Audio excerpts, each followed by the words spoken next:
Okay, Rocky. We're good. We're good? Yep. Rocky, I told you to prepare an intro. Hello and welcome to this Persona show that we are doing. I am doing this today. My name is Jordan Rodkey. I am here with... You going by Justin Stewart or Hammett? You've already said my real name. Okay, Damn okay. it, preferably. No, I don't care if they know my real name. It's just I hate my real name. Alright. We got Ham over here. And we got Hi. Trav McNasty over here. That's not my name. He's part of the High Five Jam solution. Jesus Christ. Was that scripted or did you just come up with that, Rocky? I came up with that. He's getting better. He's learning. Okay. They can just call me Travis. Let's just leave it at that. Let's keep it simple. Travis Hardesty, And, Esquire. The Trav McNasty part was an old stuff, because that was what my original SWOTOR character was named. Was it really?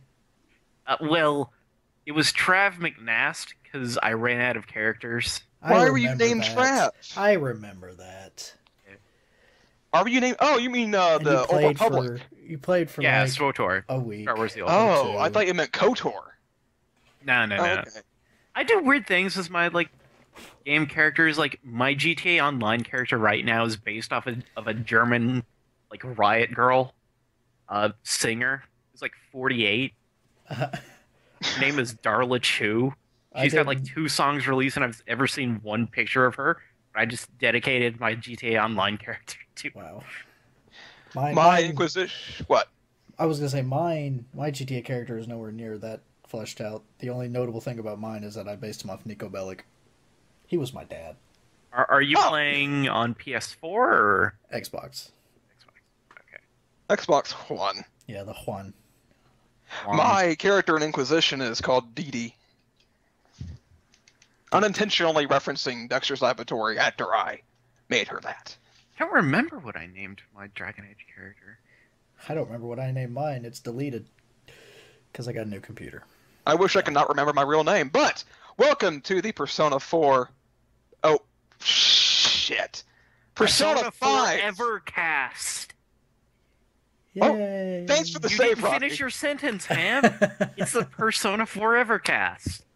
Good Thank you, save. Rocky. Welcome to the Persona Forever podcast, not the finalized name. I have here... Actually, Rocky, were you going to finish your intro? Is that it? No, I'm done. Okay, I have a sticky note here. A gigantic sticky note of topics we can go over. The first point, I have actually put out questions on a Facebook group that I'm a part of called the Gymquisition. Anybody aware of that? I've heard of it, yes. I've heard of it. Hosted by one named Jim Sterling. You may know him. Sounds familiar.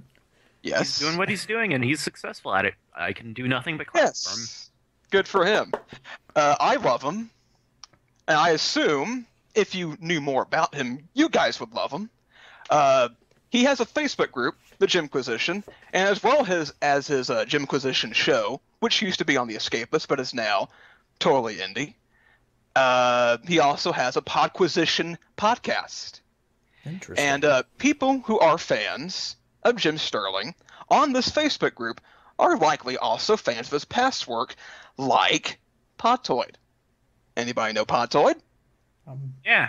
Never heard of it, but I'm gonna take a wild stab in the dark and say it has something to do with Destructoid. Yes, it did. I win. Buddy Max Scoville used to be on it.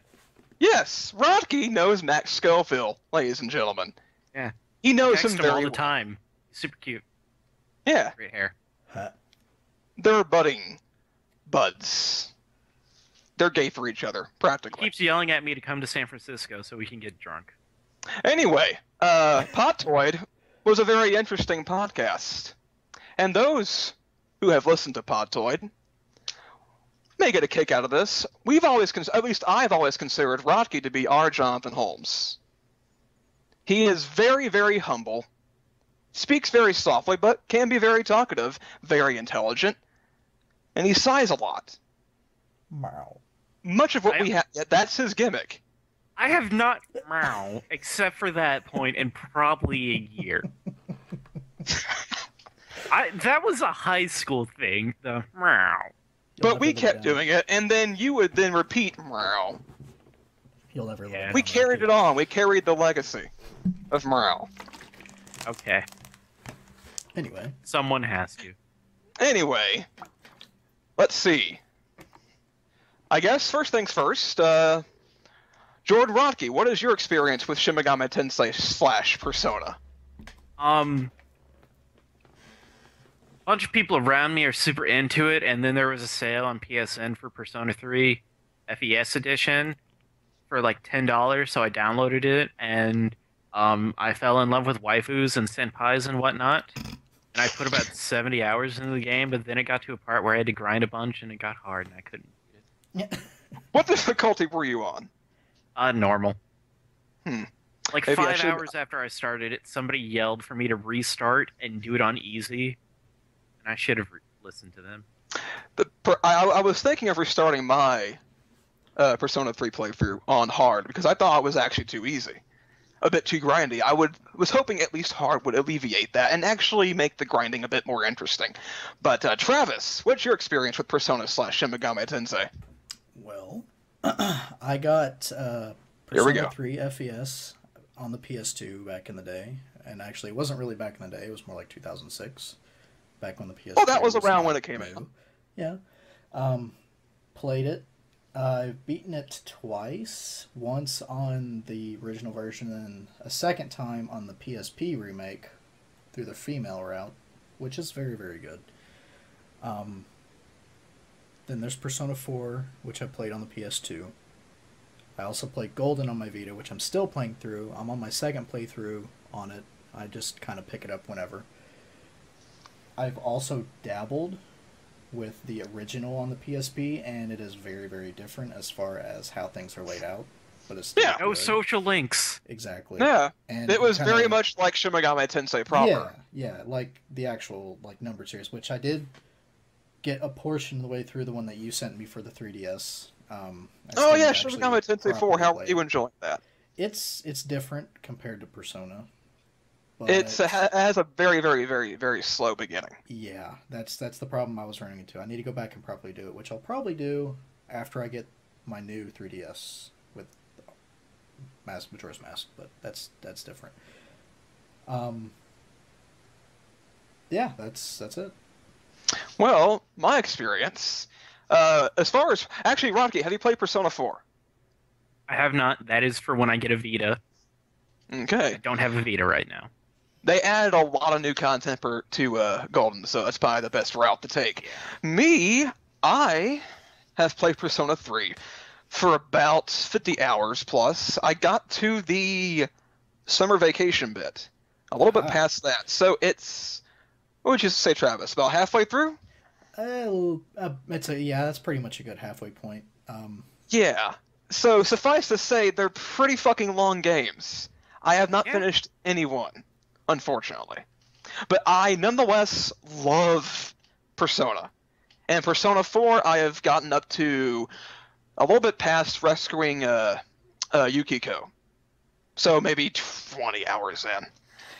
I tried to do all that I can in those games, so that's part of the reason why I'm taking so long. But as far as Shin Megami Tensei, I have played plenty more of those. I have played Shin Megami Tensei 3 Nocturne, which is painfully good, both visually and mechanically. I have beaten Shin Megami Tensei 4. That was one fuck of a thing. But I didn't get to the actual endings of the game, unfortunately. So technically I didn't beat it. I got the... I'm not sure the technical term for it, the sadist route, which, since it's not an actual ending, spoiler alert for the next, like, say, 10 seconds. Do you guys want to hear it? Sure. You can go ahead. You basically end all life for all eternity in the entire universe. Wow. Yeah. That's a bombshell. Mm-hmm, and I thought it was the right route to take, because the characters who put you down that route kind of made it sound like a good idea at the time. It was a good idea at the Until time. I realized that, actual scientific theory didn't likely apply to a game that is heavily rooted in religion. So it's, I actually did end everything for all eternity. Shit. Whoops. Anyway, I've also dabbled in, what's it called, Devil Survivor, Digital Devil Saga. That is a really interesting game. And I'm looking at my list of games here. I dabbled in Soul Hackers. I didn't like it very much, unfortunately. And maybe one more that I'm forgetting, but yeah. I have much more experience with Shin Megami Tensei proper than Persona, but nonetheless, I still prefer Persona. Hoorah! Okay, so I guess the first thing on the list that I have in my sticky note here, let's see. Well, happy to know that it's essentially the same team as Persona 3 and 4, same director, same character designer, and happy for me, especially the same composer, Soji Meguro, right? Meguro, yeah. Something like that. I love the man so much. He is like the Jonathan Coulton of video game music. He can pump out so many goddamn tracks of varying genres, and they're always, usually, pretty fucking awesome. Well, you heard the one in the trailer, right? Yeah, it's very much Persona. It was so good. Yeah. Let's see here. My sticky notes. I fear from here on out it's going to be a bit too scripted, because we've kind of gotten the pleasantries out of the way. Now we're getting serious. It might be a bit boring from here on out. Just a warning. The first thing below that I have down is that all the activities shown on the trailer occur on the same day, April 11th, I believe. And Persona 3 starts on April 7th, and Persona 4 starts on April 11th. So if this game begins at a similar point in time to the other games, that you're already this far into the game doing all this stuff is a pretty big deal. It begins with a bang, I assume. It's a caper of sorts. I'd say it's a pretty fair estimate to take. We're supposed to keep discussing this topic, guys. This is not a good podcast.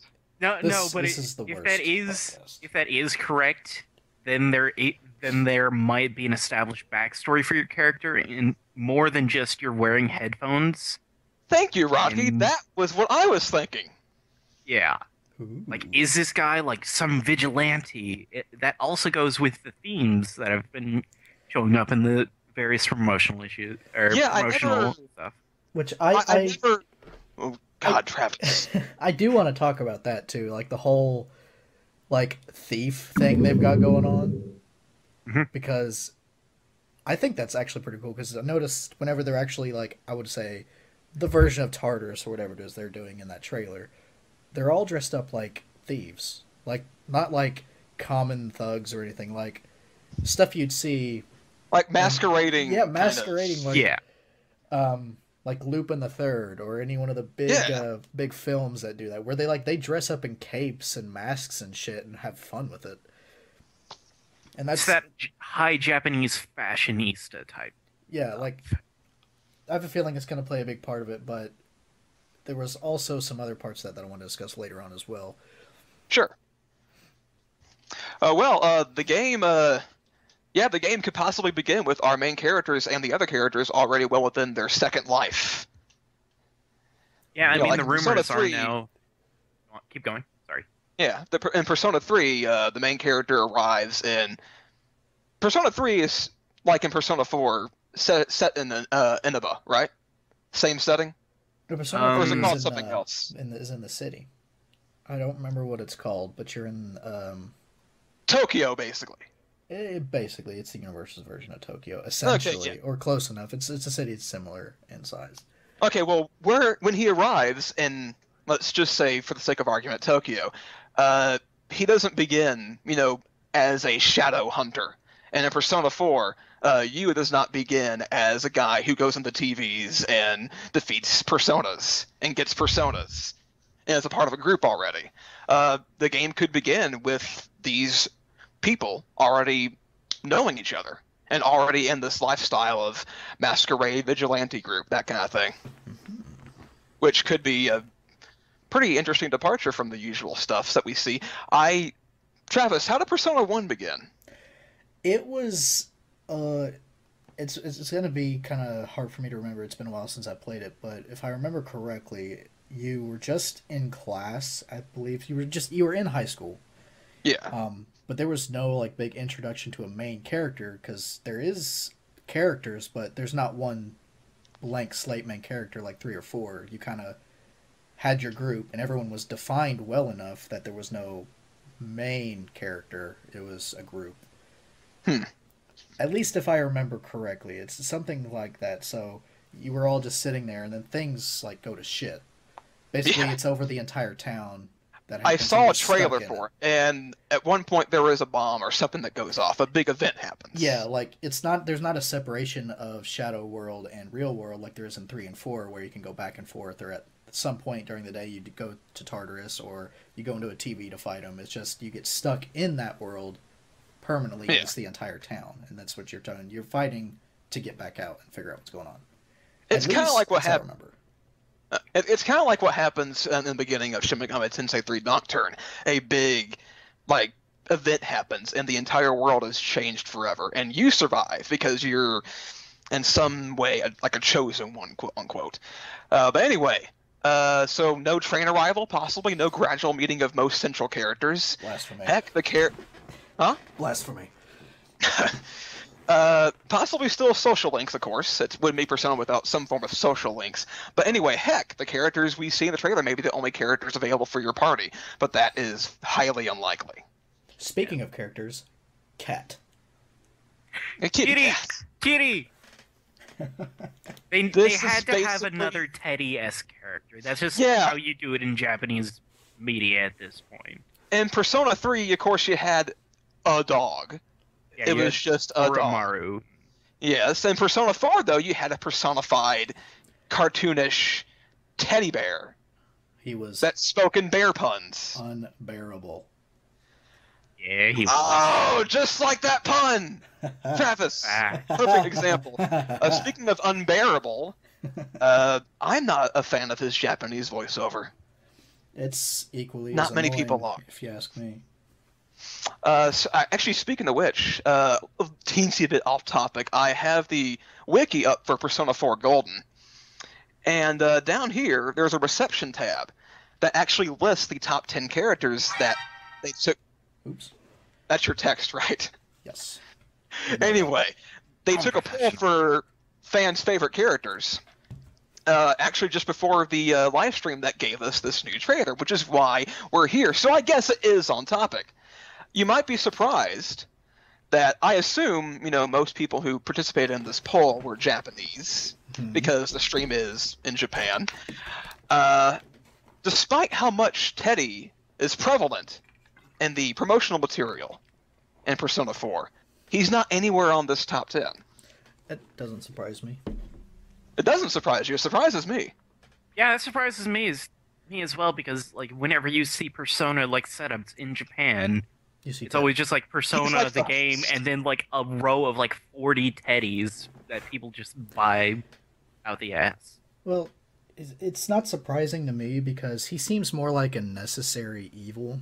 He's if you think about it in the course of the story, he's kind of there. I haven't gotten that far, so. Well, you haven't got to Teddy yet? Oh, I've gotten the Teddy, of course, yeah. Okay, I've rescued Yukiko. Okay. Thinking about it then as unspoilery as I can be, he's not there to really push the story along, but he's also there at the same time to reinforce it, to make sure that the story is being pushed forward. So, he's necessary. He's kind of like a chauffeur into the world of the shadows. I mean, that's a good way to put it. He's there for his purpose, but I don't like it.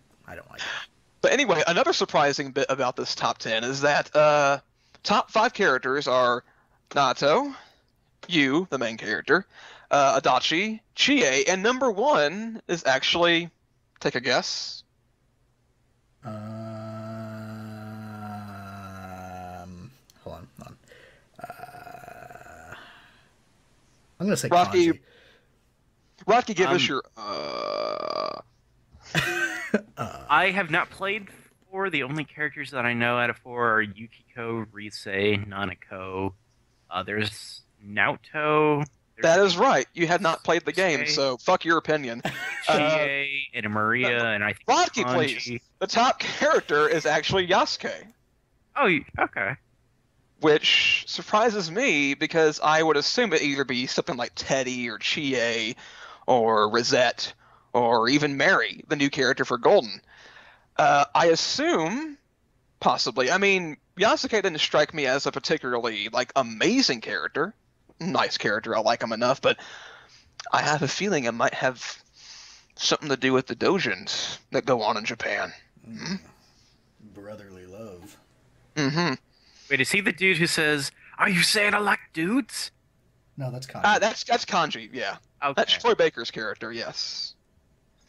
But Yasuke is also very much kind of not in denial. He's not gay, but I think at some point he kind of dismisses the fact that he's gay, a bit too much It's to imply that always perhaps hinted he. at. Yeah. Not directly hinted at, but it's always there that. Yeah, I mean, don't if you like that, really guys, come on. want to, you could always just. Yeah, he's a partner. Quotations. Yeah.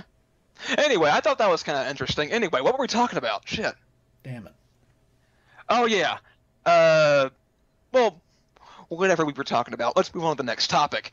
Let's see.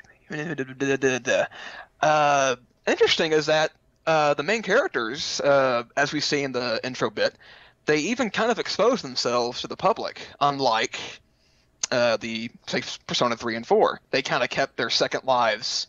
Well, they had to. They were pretty much in another world during those times. But they're donning their masquerade masks, their second lives, when they're out in the public, and he almost got arrested, the main character. I assume that's the police. If not, it could be shadows posing as the police. Kind of interesting. Which that wouldn't be that wouldn't be unheard of, because in 3 and Yeah. 4 there were shadows that had police forms. So, Yeah, but that's true. I would be much more interested if it was what you said first. If they Like a were- melding of, there's no blatant other world, real Yeah, world. that There's and- sometimes some mixing. they're showing off. That would be very interesting. Mm-hmm. And let's see. And that, oh yeah, how they traverse in the environment. These There characters. was some platforming in there. Yeah. Skills like that don't come naturally or just out of nowhere. Further giving evidence to these characters are already knee-deep in these kind of lifestyles. Perhaps they're parkour junkies. I mean, maybe. They're going for the vigilante style, so I can actually see that. Yeah. It's just like, oh, how do you get out of the shadows? You go off rooftops and Dude, whatnot. parkour, bro. I mean, Parkour. he leaps out of a tall building, out of glass, and lands perfectly fine. And then the anime intro, I guess what would be the anime intro, say before the game starts, you see them leaping around the city and leaping onto a train. That's not normal. Maybe not for you. Yeah, I have a pretty boring life. Anyway, so I guess, let's see. Yada, yada, yada. This is where things get boring. I just kind of read over my talking points. So the characters are either familiar with each other already when the game begins, or they meet up by chance fighting for the same cause or end goal. And they all just happen to have these skills. Or their masks could possibly give them these powers. See, that's something that could be possible, because at the very end he had the mask on, and then the whole burning thing at the trailer, and And I thought about this. Actually, that's a lie. I'm sorry. I read this on the Structoid. Somebody mentioned that toward the end, the main character seemed to almost transform into his persona. yeah. Because I'm not sure if you guys have seen this, but there is actually a picture that shows off the full form of the main character's persona. Have a look there, see. Yeah, I've seen that. That's And they're it's saying it's leaked. vaguely similar to Yu's persona. Just a nice See. little tidbit. I'm sure you'll show a And- picture of that on the thingy, but Yeah, and the face that the persona is making is very similar to the face that you see be morphed into by the main character at the end of the trailer. So we could very much have you guys. Are you guys at all aware of Digital Devil Saga and how that game works? I am not. I know of it. That's about where my knowledge ends. Yeah. In that game, the game begins with some big cataclysmic thing happens, and the characters that were around that cataclysmic event are suddenly able to sometimes control it, sometimes not, transform into these characters that would otherwise be demons or personas. So we could very much have a Digital Devil Saga X Persona thing going on here, where it's no longer Persona summoning, it's more transforming, which brings into question how the hell Persona fusions are going to work. Yeah. Or if they're even here at all. I would assume so, since Igor was still in there and Yeah. his new assistants. And one of his gimmicks, of course, is the whole Persona fusion thing. Yeah. Yeah. Of course, he has other, advantages, benefits, points of interest in the story beyond he gives you the ability to fuse personas, but But if you took that away, that would be as significant as like the mega evolutions in Pokemon X and Y. You're completely changing the progression. well, the Mega Evolutions in Pokemon didn't take away anything. I was kind of upset at how those worked. I was hoping they were going to be permanent, not temporary. They were really OP. That was my problem. The very first Mega Evolution that I got was, I think, Mega Lucario, right? Yeah. I kicked so much ass. All the ass with Mega Lucario, with the very same move combination. I would do Sword Dance and then like a punching move and then another move, then keep punching more, and I would always win. It was literally, I would always win. It was way too easy. It was broken. Yeah, a little bit. But, I have plenty of other Pokemon games that are pretty much like X and Y, just without the Mega Evolutions. So I don't really have a problem with it, and I'm glad others are just fine with it. That wasn't passive-aggressive at all. Me and Travis even played some multiplayer. That was fun. It was good. That was the first Pokemon multiplayer that I had played since I was on the bus when I was probably 10 years old. It was different, because, it would have been cooler if it was more co-op type of thing, but the battles are fun. Yeah, of course. It's fucking Pokemon. Even if I had problems with X and Y, the battling itself is fun. Anyway, actually, speaking of Pokemon X and Y, I make a reference to that in my notes here. The traversal mechanics... Oh, actually, I'll get to that in a bit. The traversal mechanics and the dungeon crawling, that's a big change. Platforming and stealth we're doing now?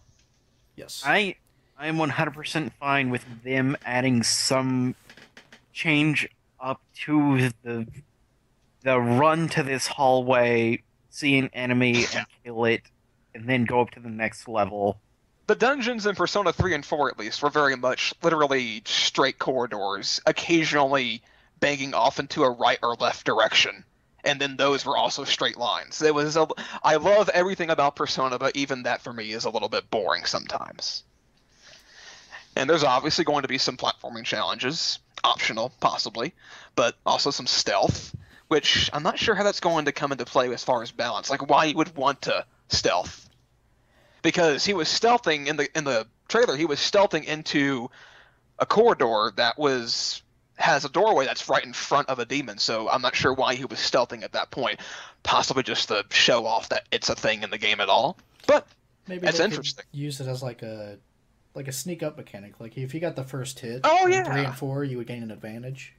And if right, you stealth yeah. up to someone, maybe that could be similar to it. Man, that's really cool. I was about to ask, Rodkey, you mentioned before that you would rather actually see the dungeon crawling completely removed, if I'm remembering correctly. I really enjoyed what I've played of Persona 3 for the story. I'm not a guy who's super... I'm not a guy who's super into JRPG, select a menu, have something happen type games. Like, I got into Pokemon Y just because I hadn't played a Pokemon game since, like, Pokemon Sapphire. It had been long enough to where I could enjoy that type of progression just a little bit again. Why are you even here, Rod? Because of the waifus and senpais. What about the husbandos? And the gaifus? Well, yeah, the husbandos too. Hey, he's honest about it. The main protagonist is kind of cute. Not gonna lie. Just throwing that out there. Anyway. Hey, I'll be Let's right back see if you want to pause this for a second. Oh, we're not pausing. We don't stop for anybody. We don't stop for Okay. anyone. Especially not Right. Jordan Rocky. While But really, he's I'll be going to- Yeah, okay. Let's well, maybe get a bit more off topic than usual. yeah, while he's I gone? was gonna ask, so, 'cause you're probably just gonna take this and just like do the audio, right? Yeah. Okay. What I can do is, then I'll take it after that, and I'll render it through Premiere Pro, just the audio, and I can send it to you through sort of SoundCloud or whatever. So that way, I don't have to upload this huge file, and you don't have to download this huge file, and you can get it like immediately. I was just thinking that you'd send it to me through an email or something. I'll do something like that, but I'll render it out so it's just audio, so it's not the video too. Okay. But yeah, we could use this lull for that. So Travis, Yes. how are you doing? Not too bad. I'm not too bad myself. Rocky, what are you doing? Again?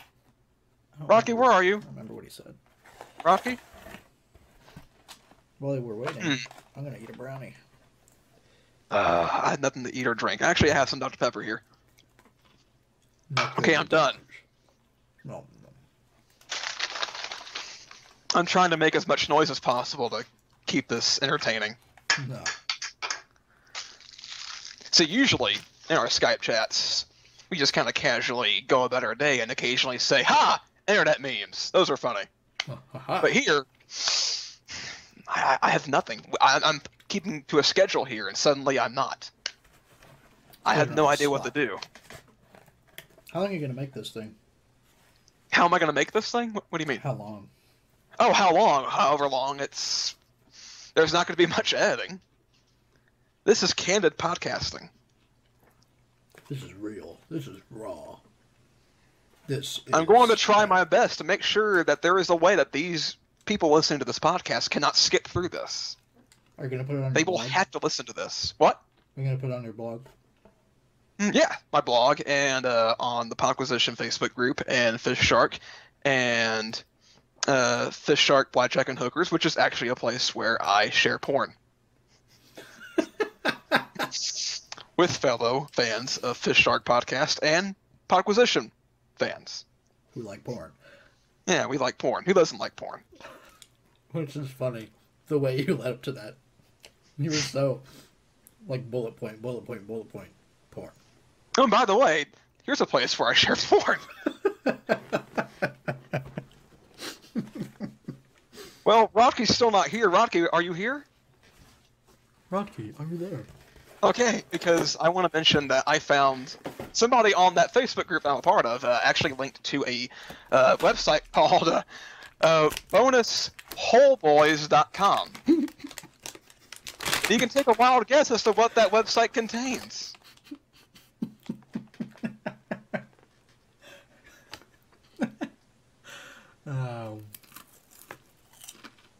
You cannot possibly fathom, so I will tell you outright, it's men with vaginas. I had an idea, It's- but I didn't want to say anything. Really interesting. Rocky, are you back yet, Rocky? We're I'm talking about scrounging for porn. content here. This is terrible. Oh my God, Rocky. Dang it, Rocky. Every time.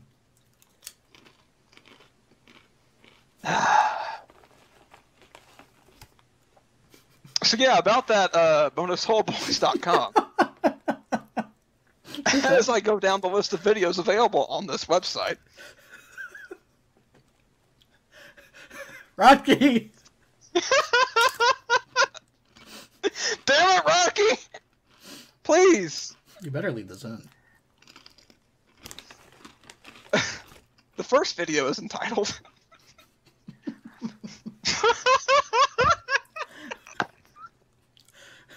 Rocky, please. I can't see it. Oh, it's called. It's called. Watch.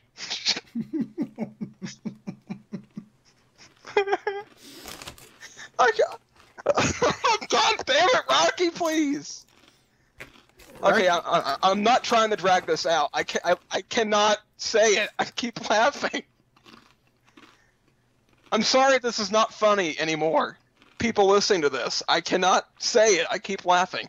Watch Gem Buddies, starring Brando Lavish and Lucas Knight. They're very handsome. Hey, I gotta bug out. Oh, Oh my Rocky. god, Oh, thank yeah, you! sorry. Rocky, thank you!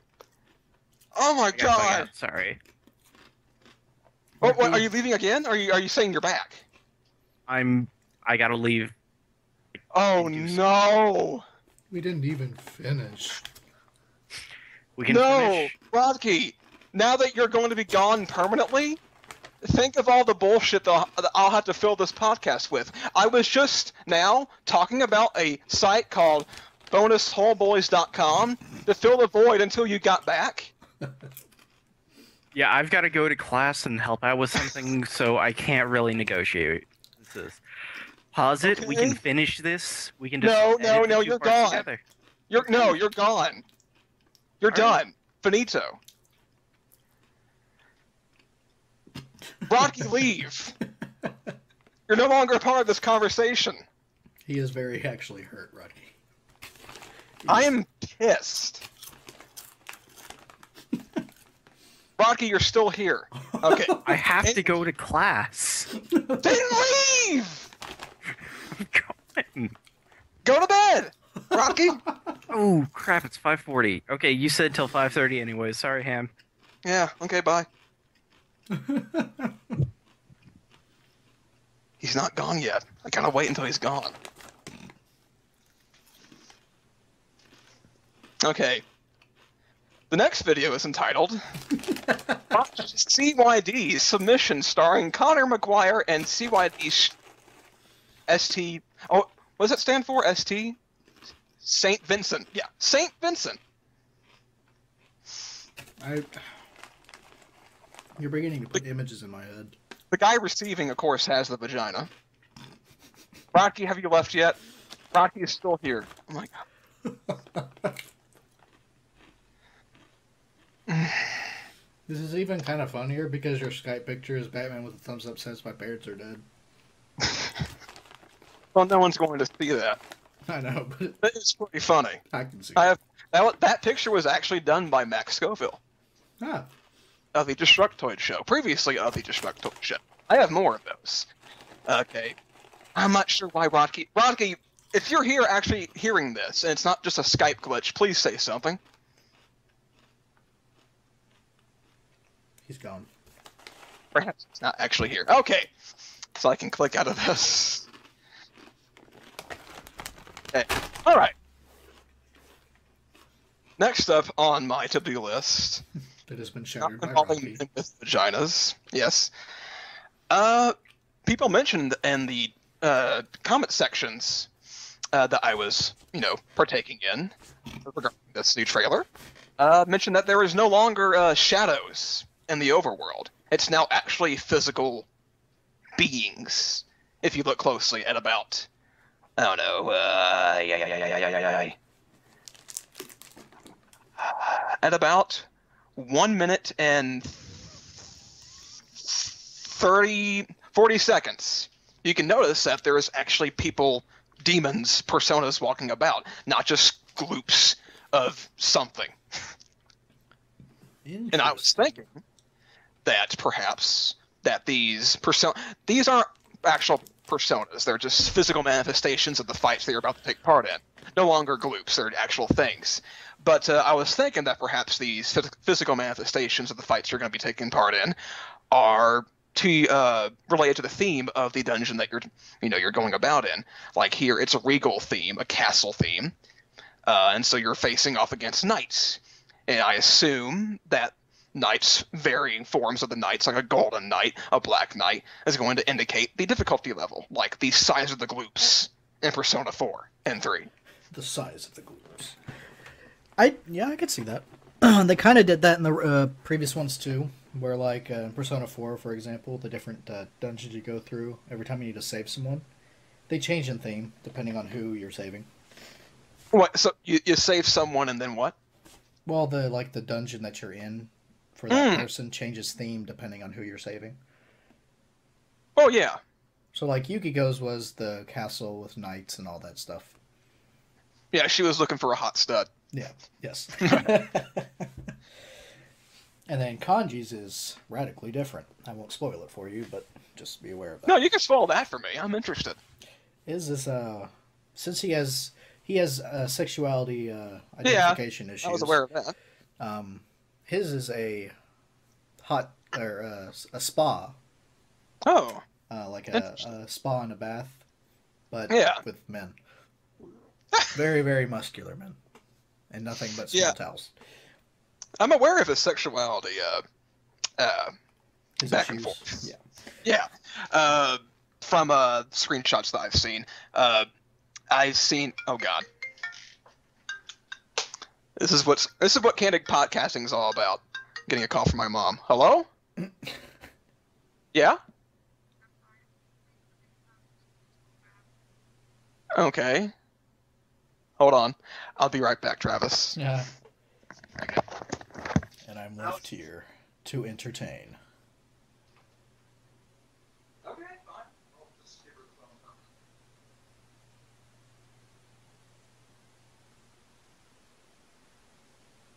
I'm not good at this. They put me on the spot. I don't know what to do. So I guess I'll just... This'll get edited out. Don't worry about it. I'll just loudly eat a brownie in the mic. It'll get edited out, Trav. I hope not, because this is gold. Here it goes. Alright.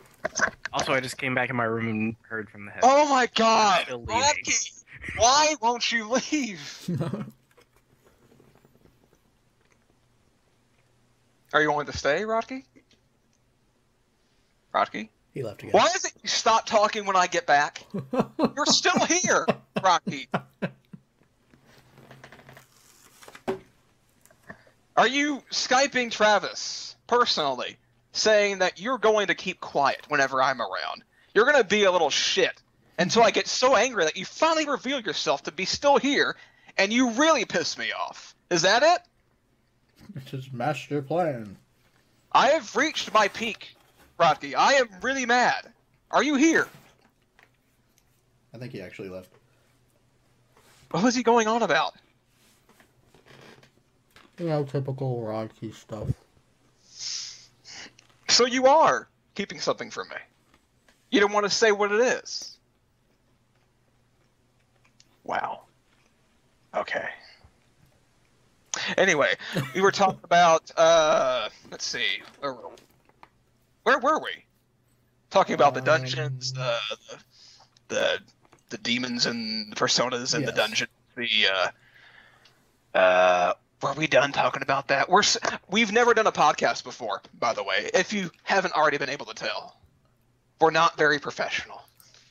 And I am very forgetful. Huh? I don't even know the meaning of the word. You don't listen to podcasts? As I burp into the microphone. You don't listen to podcasts?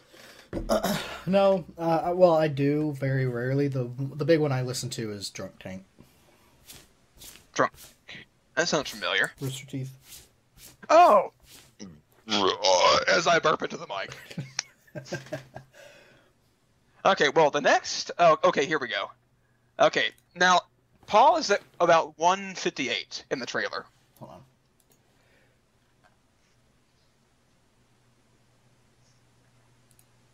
You doing that? Going to 150. Oh my god. Oh my god. 7. Oops. There we go. Yeah, you see a character that's very much like our main character, who, if you pause at the right second, just before that point that I told you to pause at, you'll see that he's being held captive by those two female clones that, you know, are along for the ride with Igor this time around, it seems.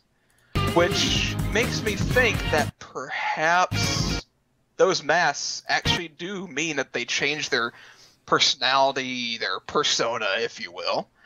And Igor imprisons the more humble versions of themselves. And the, what do you call it? The Velvet Room. There you go. Yeah. I'm not sure how that would work if that is the case. No, the Velvet Room has taken on different forms because it was an actual like elevator in 3, and in 4 it Yeah. was a limousine. Hmm. So technically, it could be whatever they wanted it to be. Well, since I had not finished either game, does Igor have that kind of power? That kind of freedom to just simply say, "Fuck you, get in here, your other self. That's now you for this dark hour of this dark hour version of this game." I might have just not have seen it, but I've never seen anything that really hints to how much power he actually has because he relatively keeps quiet. I mean, he doesn't really. He presents you with the contract. He tells you what you need to sign it, and if you sign it, what the responsibilities entails. But other than that, besides fusing and all the other stuff, most of the time he doesn't do much. He just kind of tells you what the story is all about. He's kind of like Teddy for the Dark World in Persona 4. He's just kind of a chauffeur for the arcing, mechanics of the game. Yeah. I mean, in any of the endings of the game, does he have like a presence? Like, oh, I'm actually this, or this Velvet Room is actually not real, or this something like that. Just as much presence as his assistant does, like Margaret or whatever it is, depending on which game. Yeah, that's her. I mean, just to say that you have fulfilled your contract and blah yada yada, but nothing else outside of that. He never says that this was not real or anything. He just says that you have done what you were supposed to do, and that's it. Well. Well, either way, those two females in front of the cell are very clearly those two females you see next to Igor in the trailer, which is interesting. Yeah, there's a whole separate set of discussion for those two. Some people think that they're identical fraternal twins, so one's a female and one's a male. Oh, okay. That seems to be the big thing going on right now. We haven't reached the end of my sticky note, have we? No, we haven't. Talk about the Persona summoning. We talk about, let's see, reversal mechanics. Sticky note with critical mass. That's about as professional as this podcast has been. I have a sticky note, and we've kind of jumped around my sticky note unintentionally. Let's see. Habba-dabba-doo. Habba-dabba-doo. Sticky note. Habba-dee-ba-dee. Oh, yes! Possibly the most interesting part of this trailer. Not sure how I forgot about this. The bar that you see at 116. I wonder if it's the same one that's in Catherine. Exactly. It's not exactly like it. I have compared two pictures of the bars, but it's painfully similar in like the basic formation of it, like where the bar is, where the seats are, where that little fountain is in the background. There's a wall there where the arcade machine would be. Well, it wouldn't be surprising if it was the same, because in Persona 3 FES or whatever on the PSP, it was portable. You actually get to meet Vincent. You get to meet Vincent. So I wouldn't be surprised to have them cross the streams like that. Yeah. Huh. I mean, there's no significance beyond that, but it's really cool. All the games are in the same universe. They are. Because 3 and 4 overlap in various ways, like through the fighting games. Oh, yeah, I thought those weren't canon, though. Just like a fun little side game. Apparently they are considered canon somewhat. Huh. And what of... You haven't played it, but what of Persona Q? That one is the only one that people, at least from what I read, people say that's the only one that's not really considered canon. It's canon, but it's a pocket universe, so it's like... So it's like when that game is over, they don't remember it.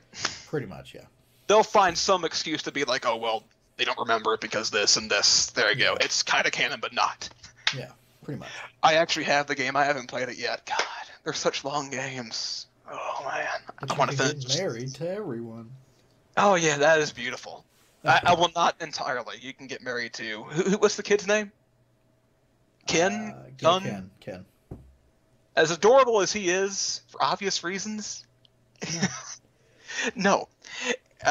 It's played for a joke mostly, and most likely the character. I haven't played the game. I'm not sure of the context around this marriage part. And Rocky is still here. Damn it, Rocky. But I assume the main character is under some sort of trance. That's what it seemed to be like, yeah. Yeah, because you can have some questionable dialogue, with Ken. I would like to assume the main characters aren't pedophiles in Persona. Even like if it is through your own choices. Anyway, I think that's it. Oh yeah, we have questions. Q&A. I put out a call for questions. This last notification is not for questions. Damn, I didn't get very many questions, but nonetheless. Oh, yeah, I actually chose not to talk about this until toward the end because it's one of the questions. Somebody mentioned that there is a lack of a social link option in the main menu that you see at some point, where it shows skill, item, equip, persona, party, cooperation, mission, and system. It's most likely the pause menu. And cooperation, mission, and system? Skill, item, equip, persona, party, cooperation, mission, and system, it shows. So cooperation Could be the social mission link. is like one thing? Huh? Is cooperation mission like one thing, or is it cooperation and then mission and then system? Yeah, it's party, cooperation, and then one below it called mission, and then system. So I wonder if cooperation is replacing social link. Yes, and the reason why it's called cooperations, I think, is because perhaps the only social links that you can do are those of your party members. Because your social links affect your arcanas affect your effectiveness in Persona Fusion, and that affects how well you do in the game, especially on the harder difficulties where that's pretty much required. So perhaps they felt that side stories, at least partaking to the social links, weren't necessary, kind of streamlining it. How would you feel about that? I don't know. I'd have to see how it played out. At first, I kind of don't like it because I really like the social link part. But Yeah, they have really good side stories in both Persona 3 and 4. if they do it right, I mean, perhaps they're just that much more fleshed out because they are the main characters that you're doing the social links with. I mean, in Persona 3 and 4, were the main character social links that much more fleshed out than the other ones? I don't know. Maybe if they just drop like the side ones, like from characters who aren't people who you can have in your party. That's what I was saying. Yeah. Yeah, because that cooperation means that it's only going to be ones for your party members. Yeah, it would make sense then. It would make sense? I mean, I could see where they're going with it because it No, basically I was asking if you said would or wouldn't. It would. It would. Okay, yeah, that's what I was because thinking. it'd basically be the same, but then you wouldn't have the extra characters that aren't in your party that really don't have anything to do with the main story there. Because those don't get fleshed out very much. They're kind of just there for the sake of being a social link. Yeah. Now, since there are very many arcanas, like 12, 13, 14, 15 arcanas, perhaps either arcanas work differently in this game, social links are gone entirely, which I would hate, and the cooperation is a new way of doing the arcana that has nothing to do with social linking. Or we have plenty more party members in this game, a la Persona Q, which has, Persona 3 plus 4, which is kind of like, 20 characters? Yeah. I would really hope there would be more. Because just 3 or 4, if you count the cat. The cat. That's not a lot. I mean, even for a regular RPG, that's not a lot of characters. Let's see what Final Fantasy typically. How many has, RPGs you can think of? A minimum. How many RPGs you can think of that only have, like, say, 3 or 4 party members? I can't. And the max is 3 or 4. Like, even Lost Odyssey, by the end of the game, you had like 6 or 7 people you could switch between. Yeah, and Dragon Age Inquisition has, like, 12, 11 characters. Psh, there's only like 4. The other ones don't matter. So what do you think is the most likely outcome? That we're going to have plenty more party members, that the arcanas work differently, yada, yada, yada. I hope, like, if I was going to be me, I would say I would want there to be more party members. If the arcanas work differently, that's fine too. I just hope they just don't get rid of the social linking, like, at all, like, period. No. Keep that in, at least in some form. People have been complaining in the comments that I've been partaking in for this trailer that they would rather have the social links gone entirely, somehow. That's like a big thing It's in part of the game, though. Yeah, they say it's too stressful. I have heard that though from other people. Like some people say it's too stressful. Some people say they miss Persona 2, where there was no social linking, and It was just like demon conversations, like in Shin Megami yeah. Tensei, probably. But those are also the same people that dislike the high school setting too. So, I mean, you can't please everyone. Yeah, so you can't please everyone. Why just keep it the way it is? All the while adding stuff like the traversal, the stealth, and the platforming. If possible, I want to keep talking about that. That is very interesting. I think I want to make a point that in Pokemon X and Y, I mentioned I was going to reference this at some point. The leaders, the Pokemon gym leaders, actually have bases that challenge you by solving a platforming puzzle. Perhaps that the bosses in Persona 5 are going to challenge you in a similar way. That would be kind of interesting. And along the way, you fight, personas, demons, what have you. And then you finally fight the boss. That'd be really cool.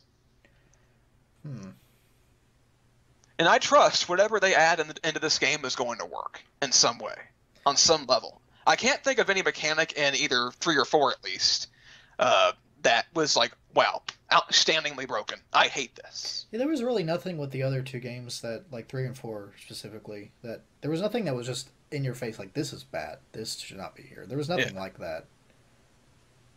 Even if you were like doing a social link that you weren't a fan of, you could just stop doing it. Yeah, like you don't have to do this. Like you don't even have to do the social links period to progress in the game. Like you can stick with like 2 or 3 persona, just level them up, and you'll be fine as long as they're varied enough.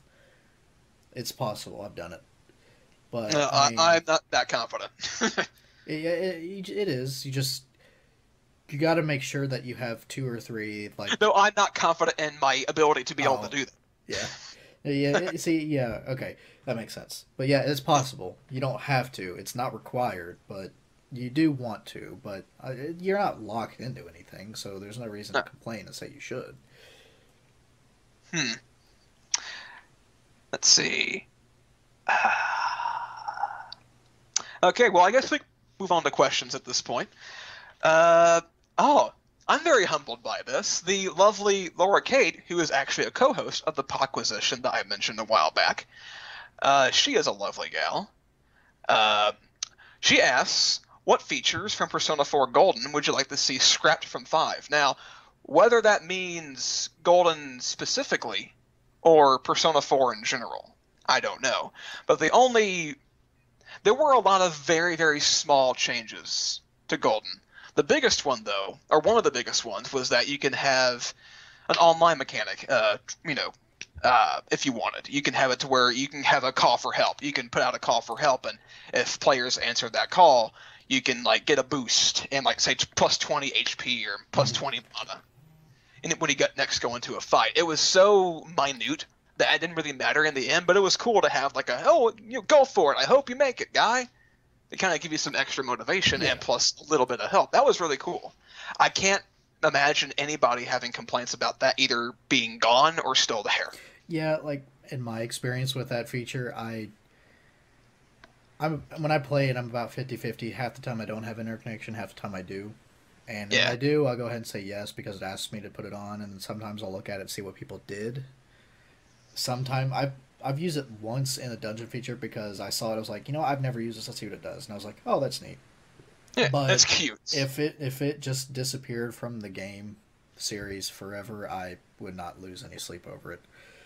Me neither. It's just a nice thing to have. If it's going to have any online at all, that's the least offensive way they can go about doing it. Yeah. Unless they just made a whole separate online mode for co-op or something, which would be cool. I'm always a fan of co-op. Like, especially with the single-player centric games like this, having co-op where you just, like, bring in a buddy and just do the dungeon stuff. And maybe even if, this is all, of course, hypothetical because it probably won't happen, but if they could do it, like, where you could bring in your character in the same one and do the story together, that would be pretty cool. Or do a thing like Demon Souls, Dark Souls, what have you. Yeah. Where you leave messages that warn that you shouldn't stay in this dungeon for this amount of time because this magical thing happens that you didn't see coming. Or this boss has these attacks, that kind of thing. I'm curious as to why more games haven't put that in there, because that's a really, really cool feature. Yeah, it's a very intuitive, streamlined, without dumbing down system. Very nice system. Mm-hmm.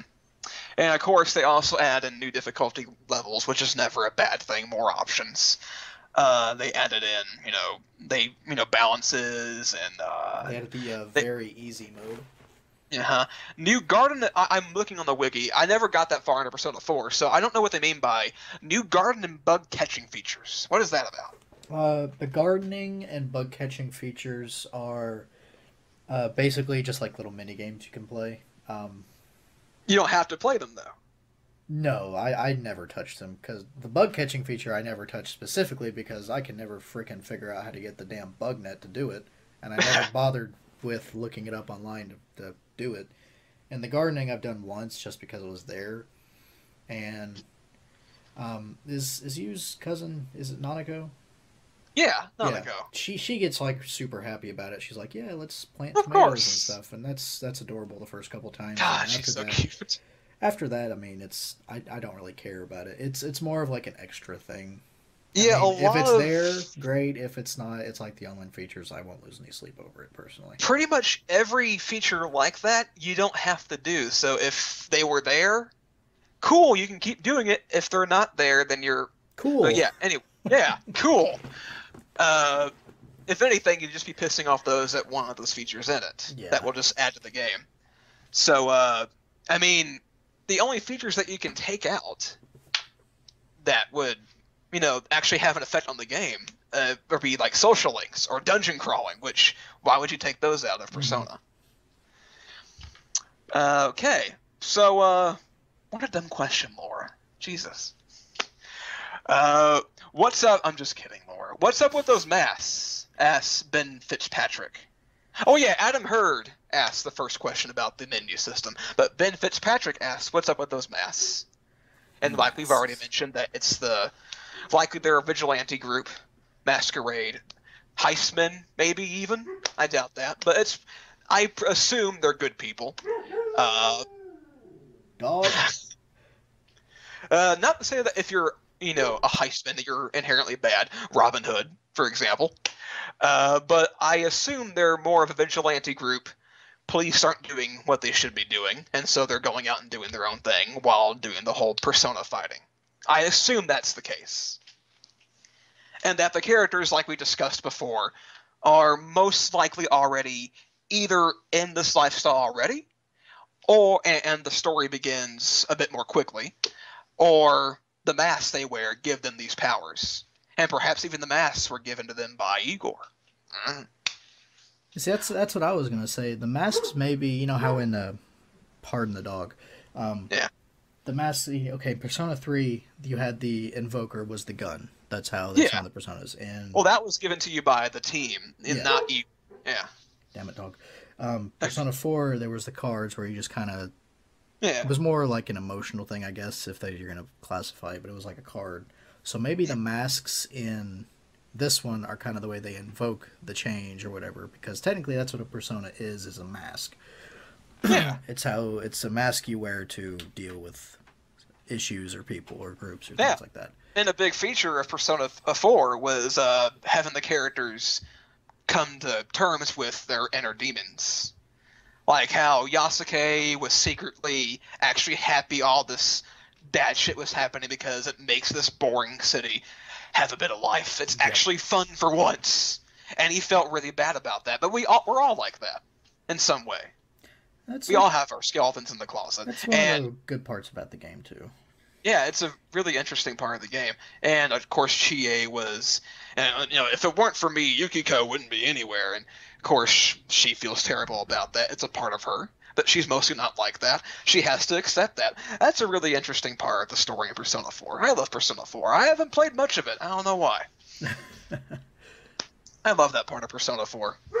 You should play more Persona 4. I'm now neck deep in Omicron, David Cage. Pretty much the opposite of a good story. I don't know why. It's a fun game. I'm playing it for the gameplay, not the story. And it's actually kind of like a GTA Cyberpunk thing, with occasionally 2D fighting. That's what I'm playing it for. And the adventure game aspects, not so much the story. That sounds like it'd be pretty interesting. I saw the screenshots you put on Facebook. It also kind of reminded me of the first. I know. Kind of remind me of the first Deus Ex as far as visuals, but It's kind of like Deus Ex, but with possibly a bit too much game to it. Surprisingly enough for David Cage. The beginning of the game actually begins with the character breaking the fourth wall and saying, and like he jumps through a portal and says, "Oh, player, I need your help. I need your soul and my soul to become one, so you can take over my body and help me with the problem. Press any key if you agree to this. Press any key. Great. Okay, now hold on a second." And he just kind of holds his head, going, and while the dialogue is still there. It's like when he gonna start saying this dialogue, he's like, okay, we're now one. All right. Now jump through the portal, and I will keep an eye on your body here while you're gone. Doing my thing. It's really wacky. And I was just clapping along and smiling, like, yes, we're one. His soul is now my soul. Yes, this is so great. It's magnificently cheesy. But the rest of the story is actually genuinely kind of eh. Anyway, we're getting a bit too off topic. The next question is, Tyler Jones says, talk about the mascot and how annoying it could be and compare that to Teddy. Oh, God. Now, for you, Teddy, was he annoying at all in Persona 4? He was... Well, I mean, besides his puns... annoying at times... the puns, if depending on my mood was in the puns, I was like, ha. And the other times I was like, well, God. Bear with me. Bear, I say, that was part of his charm. Yeah, that's what I was gonna get to. It was like a thing, like... Ironically or not. Yeah. Yeah. It depended on how I felt when I was playing. Like, sometimes it would just be like, it was too much, and then other times I was okay with it. Yeah. But his dialogue beyond that, his character beyond that, you weren't annoyed with. Not really, I guess. It depends. Like, if I was gonna put myself in from the perspective of the characters, I would be annoyed as hell because he's just an annoying person. But on the outside in, like as a viewer of the story and a player of the game, It's kind of like Breaking Bad. You don't actually like Walter White. If you met him in real life, he'd be a fucking douchebag. But watching him, but we appreciate the artistic merit of watching him become the douchebag. So yeah. Have you seen Breaking Bad? I have to start it. I've started it like twice, but I've never had. Same here, and the third time, I actually finally got into it. You lagged out there for a second. What'd you say? Oh, I didn't say anything. Oh, okay. Probably just a noise I was making. I do that. Yeah. I am the man who knocks. Anyway. Oh, yeah. Still on the question. The thing about Teddy is that, for me, he wasn't annoying at all. He was cute, adorable. I want to give him a hug. But his Japanese voiceover makes me hate him. I really hate him when I hear his Japanese voice. It's very... nuts. It's high-pitched and also kind of, I'm rough. going to sound racist if I were to impersonate him. But it's kind of like this! Yeah, like it's Japanese dialogue. It's high-pitched and very rough, who like the guy who plays his voice. Like that. It's ugh. It's like a Mickey Mouse, but more But annoying. he's kind of like Mickey Mouse, and he's a bit more squeechy, and from the perspective of an American viewer, he's saying gibberish. I don't know. Actually, on that, can you read Japanese? You can speak a little bit of Japanese, right? I can understand it. I know phrases and words, and like if I listen to it, I can pick out some of the stuff, and depending on how fast they go, I can pick up the general idea. But yeah, of course, like native rusty. Mexico, they talk really fast. Yes. But some people here in Texas, they can understand perfect Spanish as long as they talk like this. Not so much like that. Yeah. Very much the same deal with Japanese. So it's a very fine line with me and Teddy, at least. If his voice were anything at all like his Japanese voiceover, I would suddenly hate him. The English voice is a lot more, what's the word I'm looking for? He sounds a bit like this. He's a Yeah, bit more humble. He's a bit more low-key. He's a bit more less annoying. That's the best way to put it. He occasionally swoons over the main character, like, "Oh, senpai, yeah." But beyond that, he doesn't ever get like, "Ah!" He's never like that, at least from what I've played. Oh, he can be. Don't underestimate that bear. Well, one or two times, but generally he's not like that. No, yeah. Okay, so this Kitty character, let's say he's called Kitty. I would not be surprised if he's called Kitty. Kitty Sensei. If he speaks English, or God forbid, broken English, like say he talk like this, word, I am talking like that, and he also had a voice akin to Japanese voiceover Teddy, I am going to hate him. But if he maybe talks like this, but not like this, like a cat, then I probably won't hate him at all. I have a feeling he's going to be more of a mature voice, or it's going to be a female. That's just the feeling I'm going to get. Well, if it's a female, that might be worse, depending on the kind of character they're going for. No offense to the females out there, but of course their voices are a bit higher than us males. Most of us males. Well, this from what I saw from the cat, it looked like it might be more of a mature kind of more adult type character. So Teddy is positioned as kind of like a child because he is a child. Yeah. Whether he actually is or not, he's a child. But actually, before the silhouette you see of the cat character in the trailer, you actually see a silhouette of an actual cat. Yes. Which makes me think, of course, kind of like the main characters transforming into their personas, that cat character is the persona. But then again, you see the cat in the actual world hanging out with him at the bar. So yeah, like the cat transforms from a regular cat to the other cat. Like more characterized, personified. Yeah. Like, ooh, character cat. Yeah. Yeah. And also, obviously, it's the mascot of the game. And toward the end, you see the cat fly towards the logo and kind of spider on and enlarge, then bam, the cat next to P5. It's pretty much their version of Teddy. Yeah. It can go either way. Again, if the voice, it all comes down to the voice. It's not so much the dialogue with me. Teddy occasionally was a bit, quote-unquote, annoying, but because he sounded fine, I didn't mind him. And he looked cute. I didn't mind him. Kitty, he's kind of like he's a cat to me. He's not even cute. He's just no other attributes beyond he is either annoying or not annoying. No so other who attributes knows? Beyond cat. Yeah. Adam Hurd says, Teddy is a cool man. Tyler Jones says, Teddy is cool, but he can be hard to bear. Adam Hurd says, har, har, har. And I actually have a question. Since we're talking about Persona, and it's famous, infamous, depending on your point of view, for its female characters, and also male characters, husbandos and waifus, who is the sexiest in this trailer? For me... Put away your sexuality for a second. And talk on an objective level. Who is the sexiest in this trailer?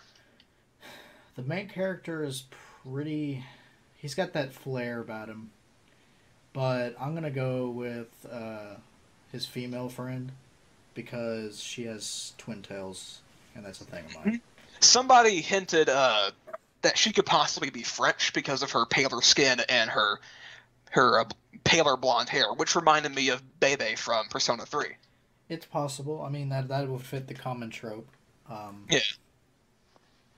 Of hafus and anime and all that, which would be... Is that a real expression, hafu? Yeah, it's the word that the Japanese use for someone who is half Japanese and half something else. So yeah. She could be a French hafu, which means she would be half French and half Japanese, which the way that she is designed and the way that she's displayed and what they said, if it was like French or even like English or whatever, that would completely fit with that trope. So it's not completely out of the realm of possibility.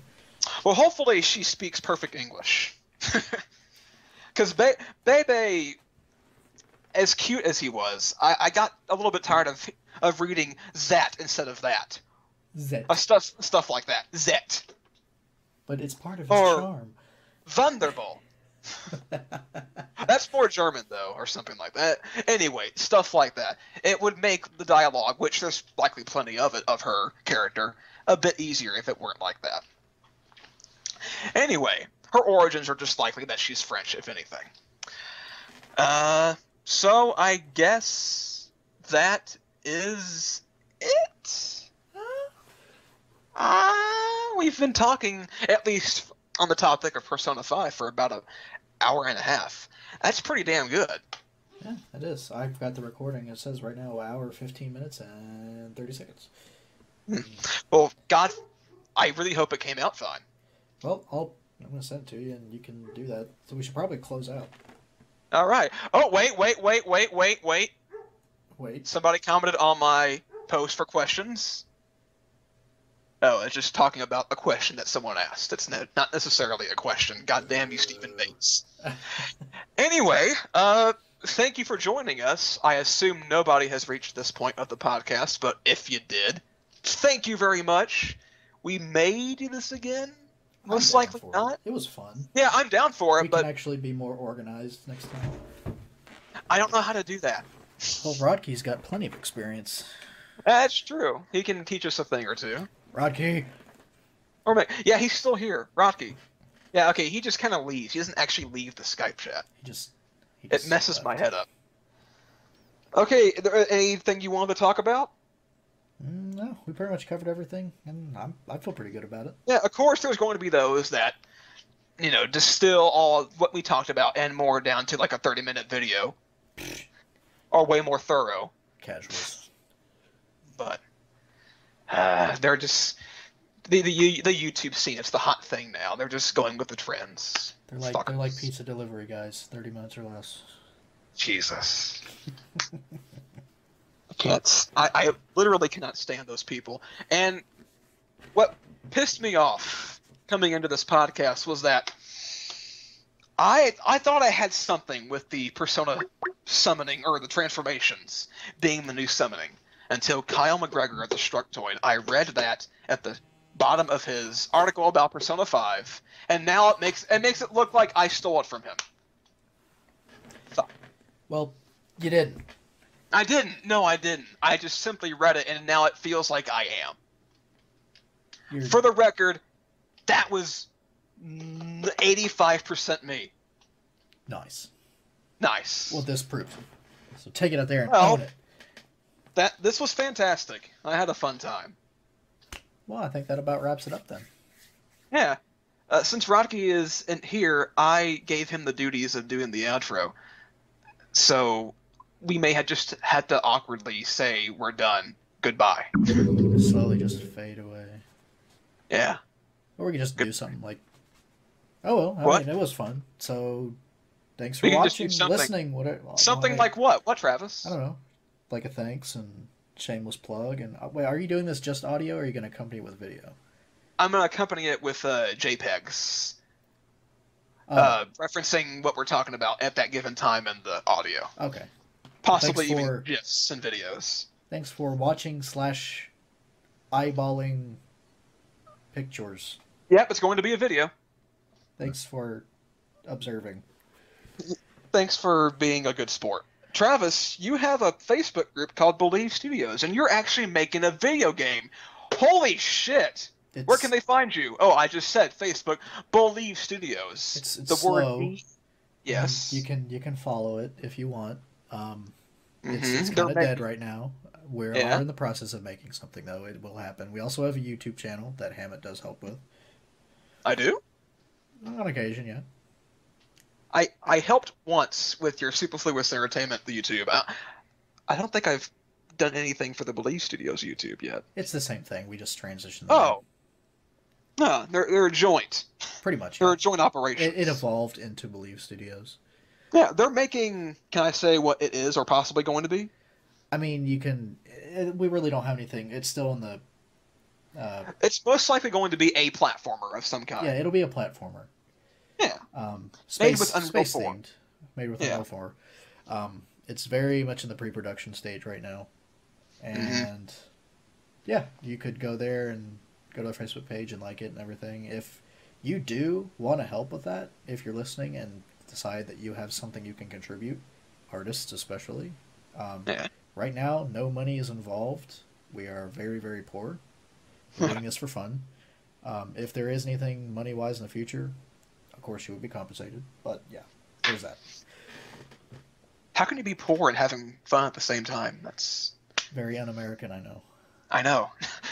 Well, on Facebook, I am, of course, Justin Stewart. You can not friend me because I usually like to keep it exclusive. No offense. You can find me on my YouTubes at Hammett Shreds, which is a painful name that I've chosen to keep because of legacy. HAMMETTSHERD, and this is the most painful part, Z. Hammett Shreds. I occasionally upload a thing. Left for fails. Yes. We may be doing that at some point soon Yes. enough. Left for fails. It is or it was at least, given that we don't do anymore. That would be tragic. Chris But plays it now. was. Huh? Chris plays again. He got his Like he's computer actually fixed playing and in he his has free time? Yeah, he's got time and a computer and everything. Yeah. It used to be at least our Left 4 Dead co-op series. It was just simply us playing multiplayer, and antics ensued. It was great. Yeah, it was pretty funny.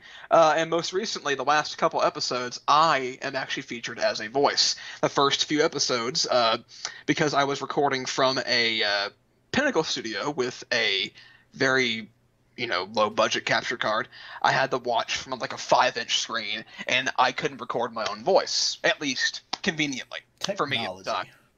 Yeah. But yeah, these days, it's all pretty on the up and up. If we do some more, I'm likely going to have Travis perhaps edit it to make it look a bit more fancy, a bit more professional. Zing. Yeah. And I also occasionally upload a Let's Play, but I typically don't stay with them because I feel I'm a pretty terrible Let's Player. I'm not very good at commentary. I also try and Twitch every now and then. Not the physical act of twitching, but the website Twitch. Recently I tried streaming some Ground Zeroes. That went poorly. I was trying to go for the S ranks, which are very, very difficult for me, and I just made myself look like an idiot. So occasionally I'll stream for maybe 30 minutes and then realize this was a bad idea and then stop. But if you want, it's Twitch/IAMHAMMETT. I am Hammett. What else do I do? Oh yeah, my Destructoid blog. Destructoid.com. I'm sure you guys are aware of it. And my username is SeymourDuncan17. You can find me occasionally at the C blog section. Read them, please. And that is about it.